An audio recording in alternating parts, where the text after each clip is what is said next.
Adventure time! Come on, everyone. Get your friends. We'll go to distant land. With Minty and Annie, the fun will never end. It's adventure time. I don't think you said the lyrics right. No, I said And it you've right. been seeing this show forever, since it first appeared on Cartoon Network. I remember way more than you, bitch. Well, I would expect you to know the lyrics. I just can't sing it to the beat. I was gonna let you sing this one. Now I'm gonna have to cut it out and replace it with something that's better. Hi, I'm the person who's not a dongus, Annie. And I'm the one who likes it when it goes mathematical, Minty. And this is Fun Title where we serve every podcast with an FU. And I'm saying FU to Minty. Annie made me watch all 10 seasons of the Adventure Time, so that way next on the docket is to watch the 4 specials and Fiona and Cake, because Annie has an obsession with the Ice King, because Annie has obsession with characters with ice theme or water. And Tumblr Sexy Men. Reagan? Simon Petrikov. Oh, Simon Retro. We had the mob episode. Oh, God, we watch Mob Psycho then. I know. So, Adventure Time is about a 13-year-old boy named Finn the human. The only human in the land of Ooh, as far as he knows. Actually, technically he still is. What kind of? In the land of Ooh. Yeah. So it's a post-apocalypse. A nuke hit the world, mutating all these life forms. Now we have talking dogs like Jake the dog. Yeah, I guess Jake doesn't have a last name. Weird. So is Joshua the dog? What's his wife's name? I forget. Let me tell you. He found a baby shitting himself in the mountains, and oh, Joshua, look, a baby. He boomed himself. Margaret. Oh, Margaret. I was gonna say, starts with an M. Don't kiss that baby, Margaret. You got poopy mouth now. You gotta watch your mouth before I kiss that mouth. So yeah, Finn has magical adventures where he meets. But basically, I don't know why this kingdom after a post-apocalypse like split up into several monarchies. So you have like the Candy Kingdom, you have Space Kingdom, no Lumpy Space Kingdom, Flame Kingdom, Slime, Hot Dog. Up 3 hot dog soldiers. Okay, Adventure Time is actually a very good show. It always was. It's written very well. Because to me, rewatching it from beginning to end, because at first you think it's just a show with random shit, and it's just whatever happens, happens. But like, everything is so cleverly written because it almost always comes back. And I swear, like, okay, it starts off kind of weird. Then you get to the weird part where, honestly, when I was watching the show, it felt like a kid's version of Rick and Morty. Yeah, basically, right? Like, anything can happen. It has very clever jokes. It's entertaining. The designs are weird but unique. It's really... And then it gets more Steven Universe, where it's very narrative driven, and you really get invested in the characters and knowing what happened to them. And, like, I remember the show being good. I don't remember it being that good. Yeah, we watched it when it first came out, and then Adventure Time. If you guys know about cable television, so back then Cartoon Network wasn't playing Teen Titans Go 24/7. They would play other shows, but like normally on a weekly basis, they would put out a new episode of Adventure Time. But then for long stretches of times, it would stop and then be like, okay, well, all of a sudden we're playing new episodes again. That's what made it hard to watch Adventure Time. So that's the only reason why we dropped Adventure Time, because we just could not keep in the loop of when they started playing it again. Like, we tried to watch it. Like, when they announced like Adventure Time stakes, where like every episode is going to be a vampire episode, we tried to watch it. But sometimes, you know, if you don't follow Cartoon Network on Twitter, you don't know shit.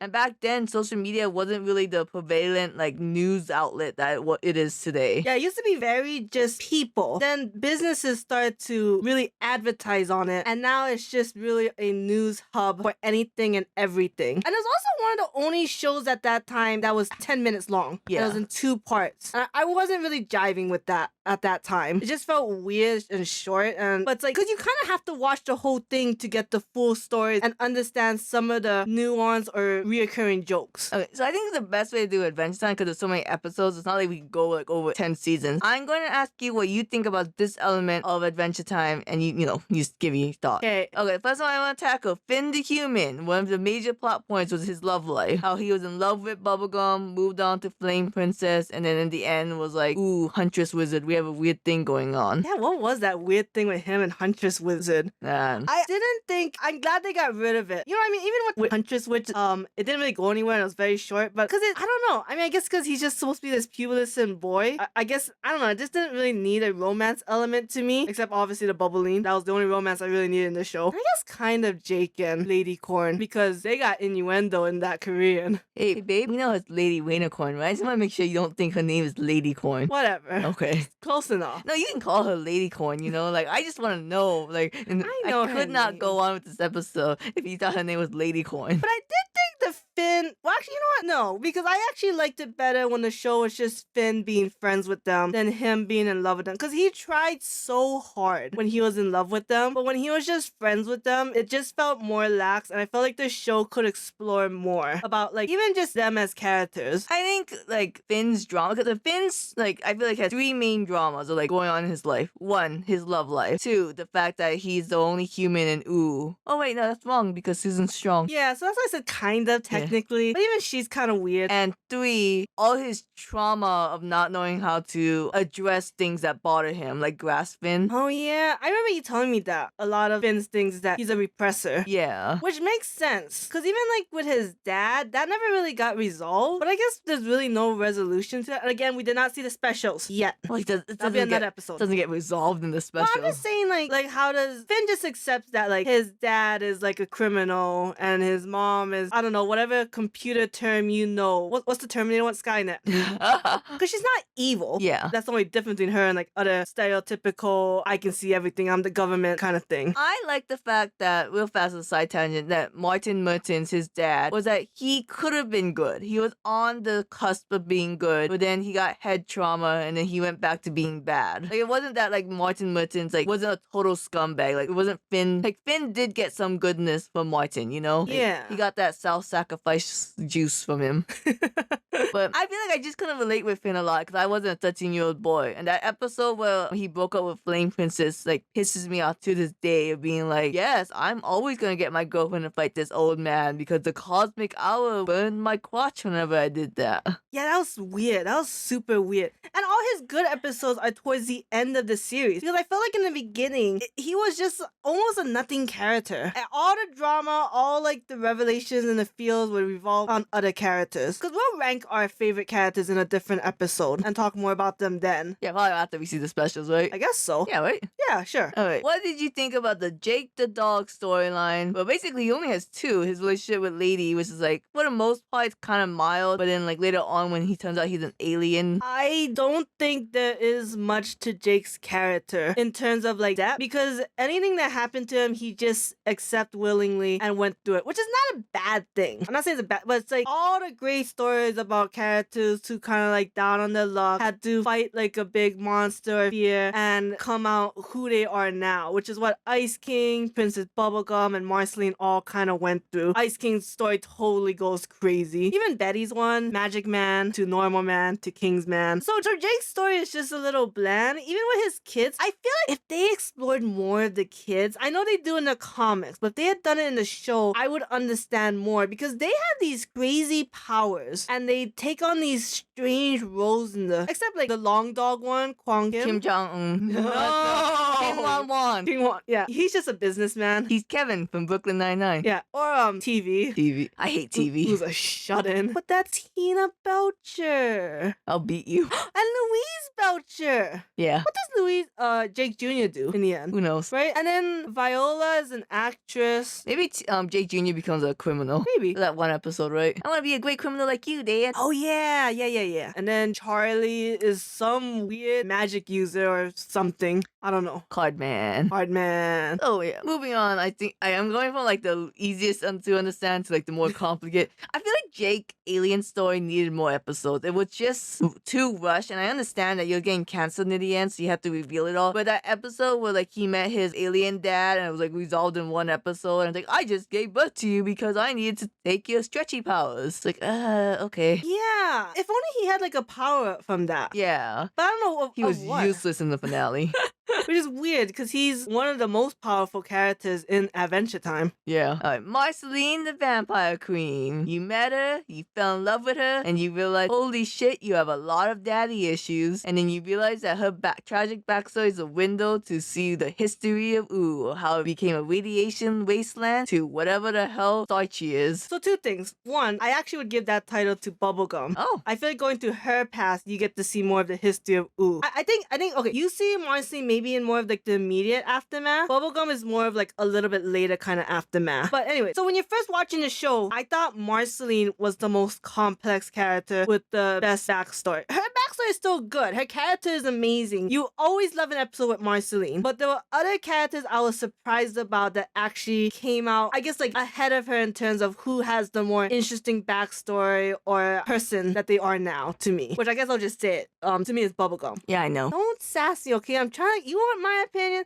Look, I'm a Bubblegum fan. You're an Ice King fan. It's so funny to me because, like, I cannot define your taste in characters. I know Bubblegum hits it though. Like, you just like really capable characters, and Bubblegum is hands down the most capable. I think because of all the storylines, she is the most ambitious. She is the one who had to work very hard to hit her goals. Because I feel like Marceline was more opportunist. Like, things came to her, she said yes, and she succeeded. Ice King, shit happens, and it fucked him up. And a ton of shit happens. A lot of, like, all the wrong things happened to Ice King. But Bubblegum was in, like, the worst situation, and she made something out of it. And she's a very, like, capable. I guess that's the best word. I think she's very smart, and she has, like, you can almost make a whole prequel show about Bubblegum. You could do it probably Marceline too. And I think they kind of did that with Fiona and Cake with Ice King. But I don't know, because I haven't seen it yet. I think Marceline, it's very funny how they handle the continuity. Like, the most obvious thing to me is when Simon left Marceline and was like, don't worry, Marcy, I'm gonna find someone who can actually take care of you. Then episode later, it was revealed that it was her dad. Like, hey, some donk with glasses summoned me here. What you doing, Marceline? Nice house, Rex. It's part of that clever writing. It's just everything about that makes sense. I wish they would explain why the dad wasn't more hands-on before that. Okay, do you think they need to explain Marceline's parents' relationship? Or is that not important? I don't... It's not that important, but it does leave those kind of questions. It is okay. I think on its own, it doesn't matter. You can keep that a mystery, whatever. No one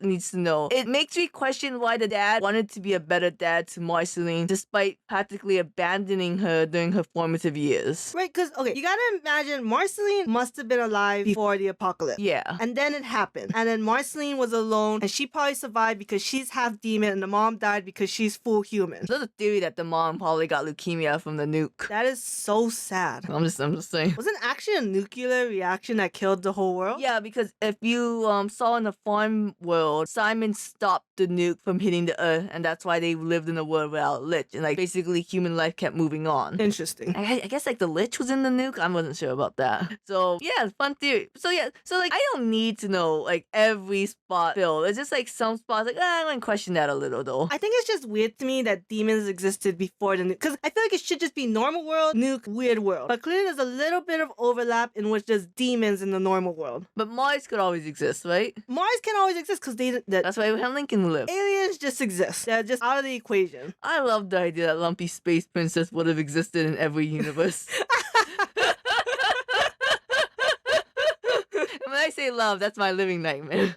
Oh my god, we'll talk later about my least favorite characters. So Marceline was, she had a lot of daddy issues and like... I didn't need the daddy issues. That didn't go anywhere. Yeah, not really. He's a useless character, honestly. He only made the good Fry song. Alright, let's talk about your girl, Bubblegum. Well, I guess we'll talk about... In order to talk about Bubblegum, I feel like you're gonna have to talk about like all the Elemental and then moving on to the Gum Wars. Elemental, useless arc. Very useless. I understand you needed the Elemental arc to have the reason why the Gumball family came back, but I'm like, I feel like you could have done anything else except this. Because Patience was a useless character. Yeah, cause I didn't need the Elementals arc or honestly the Gumball War arc. I feel like both of those just could have been nixed. I mean, they were interesting episodes on their own, but honestly, the resolution to both was just pretty lame. Like, I thought Stakes was really good from beginning to end. It kind of seems like a weird, in a sense, just going in a circle because in the end she just is the same and not like the lion really played any roles. Although she did turn into that cloud vampire thing in the end of the war. Hey, I mean, Stakes turned all back the same. Sounds like everything stays right where you left it. Annie, stop.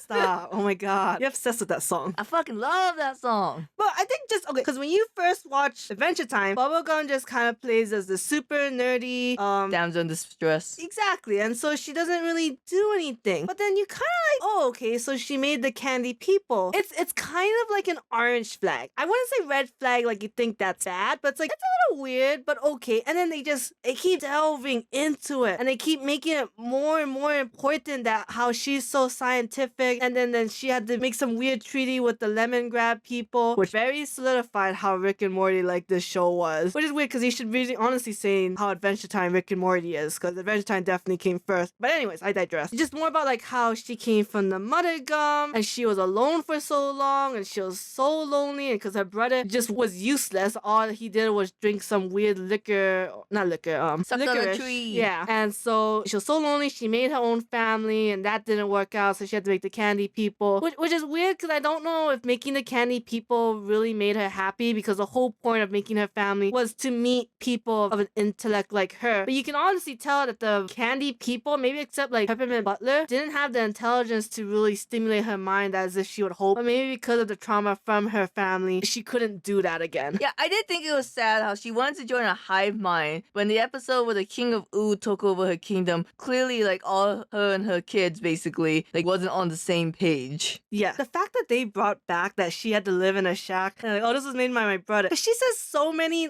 sorry, her uncle. She says so many throwaway things, and then they bring it back to actually matter. And it's like, that's the clever foreshadowing writing I like in Adventure Time. It's just like, it really shows how much the writers care about the show and what they're doing. I thought it was very disappointing how at the end of the Gumball Wars, Finn was like, Bubblegum, I'm 17 now. I'm older, yo. You can't solve things with violence. I want you to solve things with your uncle, amicably. And they go through the whole nightmare shit where she's like, I understand now, Gumball. It was very painful to watch me live your dream. But let's build our own kingdom together now. But it turns out the uncle was always an evil piece of shit. And it's like, well, Finn, it sounds like Princess Bubblegum didn't do anything wrong. This guy was always gonna be an asshole. She didn't do anything wrong. So it's really weird you pushing, like, why is Bubblegum pushing for violence? Because this is a violent motherfucker she's up against, right? No, yeah, for sure. So that's why I thought that was a very weak ending. Or like, even story-wise, Right. And a weird character go for Finn. Alright, now let's talk about the character. You talked about your favorite. Let's talk about my favorite now. What do you think about the whole Ice King, Simon Petrikov, Betty, and Glob story? Look, I'm not gonna mince words. That is the most interesting, like, perplexed backstory there is. That's the one that actually you can feel the combination of normalcy and magic. And it revealed to you very slowly, but also very beautifully. Especially the one where, like, Marceline finds the writings that Simon wrote for Marceline. They sing that song about he's losing himself and he doesn't know how to save himself or even protect Marceline. But the Betty thing kind of ruins it for me, because I feel like Betty gets the Magic Man hat. She goes crazy. She's trying to save Simon. She ends up combining with Glob, and it was just so rushed in the end. I don't know if Fiona and Cake resolves it or makes it better, but it was just kind of like, I need to know more about Betty, and I need to know why she needed Glob. I mean, you can make the assumption Glob was supposed to fix everything, but Glob is the god of chaos and disorder, so how was that gonna help you save Simon? Because, okay, what is the ice crown, right? I remember there was an old ice wizard who wanted the crown or to make the jewels. So Evergreen was an ice wizard. He was I think he was maybe the first ice elemental. And there was a comet coming to wipe out the earth. So he wanted to make the crown, which is a wish-making device, to wish for the comet not to hit earth. But all the other elementals are like, oh, you can't control wish magic because they'll wish for your like deepest desire no matter what. And Evergreen's like, fuck y'all then. I'm gonna make my own crown. Right. And then Gunther, his lizard friend or apprentice, slave, got the crown. He became Ice King because that was his deepest desire, was to become Evergreen. And then the comet hit the world. We don't know. I think it's implied that it hit the world, and we said it again. Yeah. I think that's why there's a giant crater in the earth when you look at it from space. Really? Yeah. I don't know if that's from the comet or from the nuke. So I guess that begs the question then. So the first elemental and Gunther existed, then the normal world that Simon and Marceline happened, and then the world resets again to the land of Ooh that we know as now? You're right, it was in the distant past. That's the only way Simon could have gotten the crown. Right. So I guess the nuke was the one that caused the hole. So I guess the first elementals, were they the dinosaurs? You look at me in the eye, Gunther. Are you a dinosaur? Oh my god, is Gunther a dinosaur and not a lizard man?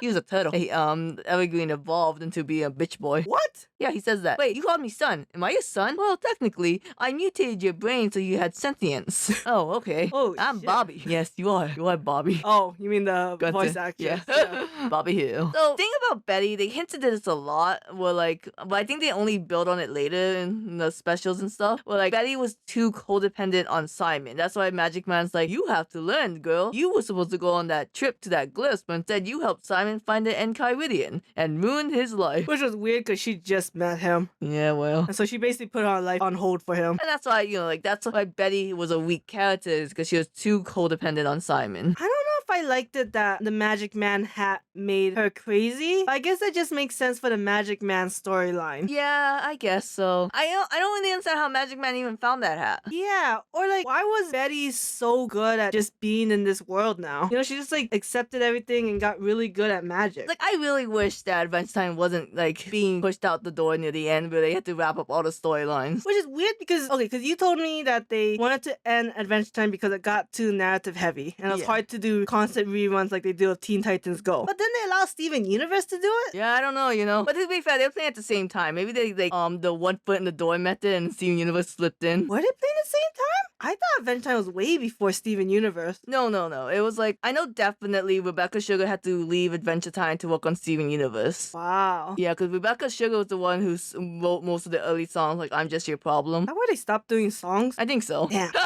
Okay, this is something we wasn't able to touch on by just going off the characters. So yeah, they had a bunch of episode specials like Stakes, Islands, Elemental. Which is your favorite special? Gotta be Stakes, right? I really like Stakes, but I think I like Islands more because it was about Finn. It was about the main character. You finally get to develop who Finn is. I mean, I guess it doesn't really develop who Finn is. It actually develops who Susan is. But you kind of get to see more of like, I don't know. It feels weird to me to say like this is the one that really develops Finn, but it doesn't do anything to Finn. But I know so much more about Finn and his character. And I think that may have caused a lot of his character growth. I mean, seeing like what happened to his mom, what she's doing for her people. And I kind of like how it ended with like how you guys are living in a virtual world. You guys should leave. And they're like, yeah, let's leave. Wait, now? We won't leave now. I was like, all right, cool. I mean, at least you have the choice to leave. Which I really like, because I didn't like that they were going to force them to leave. Because like, well, doesn't that just say only one way is the right way to live? And that's not necessarily Finn's way. But I like that they're giving the characters the choice, or the humans the choice to leave or stay in the virtual reality. But I just thought like, I know it was a very sweet moment. So I really like Islands because it's for Finn. And I like stories that develop the main character. I don't know why. It made that scene where the mom gave him the VR set. Like, is this actually you? Like, I feel like it's me. I hope that's enough. It's like, oh, come on, Like, fuck you. Making me feel things Adventure Time. Adventure Time is a show you don't expect to feel things. And like, when they had the really deep episodes, like how Finn was that one time where he had to get through the labyrinth, but he had to keep his eyes closed the whole time or else he would get set back. Yeah, what was that episode? I don't know. It's like, you're making me feel things Adventure Time. Not necessarily good things. Like, it's clearly cerebral, but I just don't get it. Yeah. How does that episode end? Once he mastered like being like sightless, he's able to find the maze again, and this time he can take blindfold off. I don't really know why. Okay. Alright, as we wrap up this episode, my top 3 favorite Adventure Time episodes, which is the most basic episode list any Adventure Time fan can have. Number 1, what is missing? And what was missing? The True. And they all sing a bunch of bomb-ass songs. Oh, that one. Yeah. That thief came and they had to open the door. Yeah, so it's like the first hints of bubbling. I mean, almost not even a hint. Almost just straight up. Second one, Remember You. You reveal that Ice King and Marceline had a relationship. I mean, that's one of the best songs. Yeah. Honestly. And it's so sad, and like it sets up like so many more episode moments. And number 3 is, I think this one might be controversial, Jake the Dad, when all his pups was born. You're fucking me. I can watch that episode over and over again. What happens in that episode besides him being a dad? I like seeing him be a dad. Oh, when he like overprotected of them? Yeah. That episode sucked. Okay. Maybe you tell me later on what your top 3 is, bitch. I couldn't even. There's no way I could. So thanks for watching. I'm gonna sign off and we'll see you next time after we watch Fiona and Cake and Distant Lands.